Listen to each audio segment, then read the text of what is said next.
اسی لیے حضور صلی اللہ تعالیٰ علیہ وسلم نے ارشاد فرمایا وَأَحِبُّوا أَهْلَ بَيْتِي لِحُبِّي، میرے اہل بیت سے میری محبت کی خاطر جو ہے وہ محبت کرو۔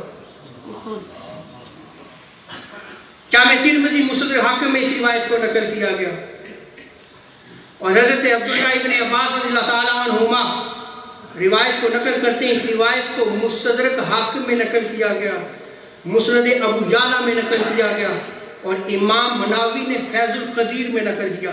حضور ارشاد فرماتے ہیں قال رسول اللہ صلی اللہ علیہ وسلم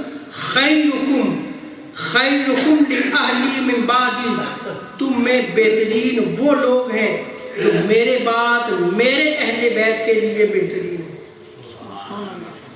حضور کیا ارشاد فرماتے ہیں کہ وہ بہترین ہیں جو میرے بعد جو ہے وہ میری اہل بیت سے محبت رکھیں، میری اہل بیت اطہار کے ساتھ خیر کا تعلق رکھیں گے، ان سے مروت رکھیں گے۔ اور آج کیا وہ خیر ہمارے اندر موجود ہے؟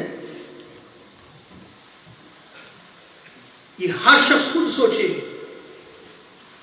کیا آج ہم جو ہے اہل بیت اطہار کا ذکر اس طرح کرتے ہیں؟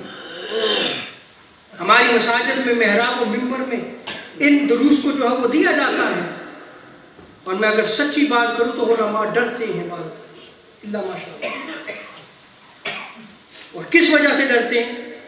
کہ کہیں فتویٰ نہ لگ جائے شیعیت کا، رافضیت کا۔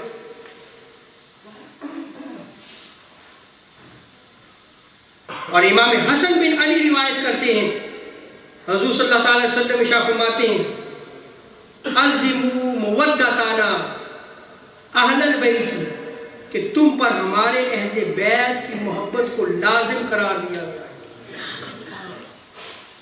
یہ میں نے صرف اسی سورہ شورى ورس 63 کی آیت کریمہ المودۃ فی القربہ کی میں تفسیر کو بیان کر رہا ہوں۔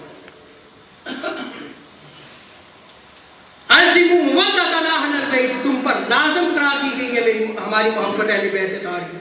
فإنه من لقي الله وهو يودنا دخل الجنة بشفاعتنا، اور یاد رکھ لو جو ہماری محبت میں اللہ تبارک و تعالیٰ سے ملاقات کرتا ہے، وہ فوت ہو جاتا ہے، وہ ہماری شفاعت سے جنت میں داخل ہوگا، ہماری شفاعت سے جنت میں داخل ہوگا۔